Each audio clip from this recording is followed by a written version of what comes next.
భారత సంతతి వ్యోమగామి సునీత విలియమ్స్, అమెరికన్ వ్యోమగామి బుచ్ విల్మోర్ గతేడాది జూన్ 5న బోయింగ్ స్టార్ లైనర్లో అంతర్జాతీయ అంతరిక్ష కేంద్రానికి వెళ్లారు.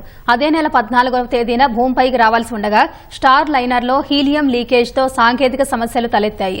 9 రోజుల కోసమని వెళ్లి 9 నెలలు అంతర్జాతీయ అంతరిక్ష కేంద్రంలో వారు చిక్కుకుపోయారు.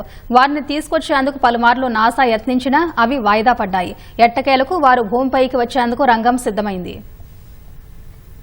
ముచ్చటగా మూడోసారి అంతరిక్ష యాత్రకు వెళ్లిన సునీత విలియమ్స్ కు ఊహించని పరిస్థితి ఎదురైంది. 9 రోజుల తర్వాత భూమిపైకి రావాల్సి ఉండగా ఏకంగా 9 నెలలు అంతరిక్షంలోనే నిరీక్షించాల్సి వచ్చింది. అయితే తాజాగా స్పేస్ ఎక్స్ క్రూ 10 మిషన్ విజయవంతం కావడంతో సునీత విల్మోర్ భూమి మీదకొచ్చేందుకు మార్గం సుగమమైంది. గతేడాది జూన్ 5న సునీతతో పాటు మరో వ్యోమగామి Butch Wilmore Boeing Starliner వ్యోమనౌక ద్వారా ISS కు చేరుకున్నారు. అదే నెలలో 14వ తేదీన వీరిద్దరూ భూమికి తిరుగు పయనం కావాల్సింది. అయితే స్టార్ లైనర్ వ్యోమనౌకలో హీలియం లీకేజీ కారణంగా సాంకేతిక సమస్యలు ఎదురయ్యాయి. దీంతో భూమిపై ల్యాండింగ్ ను వాయిదా వేశారు. 2024 జూన్ 26న వీరు తిరుగు ప్రయాణం కానున్నట్లు తొలుత నాసా ప్రకటించింది. ఆ తర్వాత మళ్లీ వాయిదా వేసింది. అన్ని అనుకూలిస్తే 2024 జూలై 2న వీరి తిరుగు ప్రయాణం ఉండొచ్చని ఆ సమయంలో పేర్కొంది. ఈ క్రమంలో సాంకేతిక సమస్యను పరిష్కరించిన బోయింగ్ వ్యోమగాములను తిరిగి భూమిపైకి తీసుకొచ్చేందుకు స్టార్ లైనర్ సురక్షితమే అని చెప్పింది. కానీ నాసా అందుకు అంగీకరించలేదు. భూమిపైకి వ్యోమగాములను తీసుకొచ్చే సమయంలో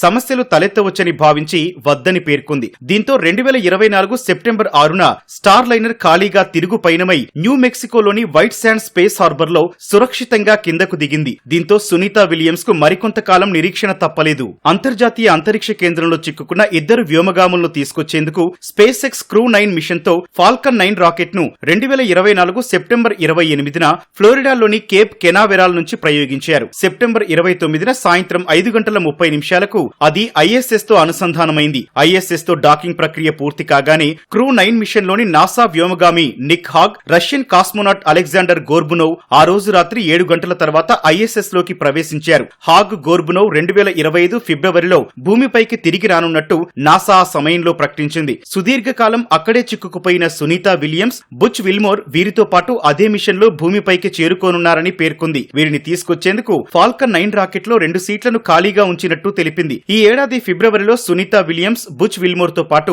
మిగతా 2 వ్యోమగాములు తిరిగి భూమిపైకి రావాల్సి ఉండగా మరోసారి అది వాయిదా పడింది. క్రూ 9 సిబ్బందిని రిలీవ్ చేసేందుకు చేపట్టాల్సిన ప్రయోగం తేదీని మార్చి నెలకు మార్చడమే అందుకు కారణమైంది. సాంకేతిక కారణాలు, వాతావరణ పరిస్థితుల కారణంగా క్రూ 10 ప్రయోగం మార్చి కంటే ముందు జరిగే అవకాశాలు కనిపించకపోవడంతో ఈ నిర్ణయం తీసుకున్నట్టు నాసా పేర్కొంది. దీంతో సునీత విలియమ్స్, బుచ్ విల్మోర్లు 9 నెలలు అంతర్జాతీయ అంతరిక్ష కేంద్రంలో ఉండాల్సి వచ్చింది. సునీత విలియమ్స్ కు ఇది 3వ రోదసీ యాత్ర.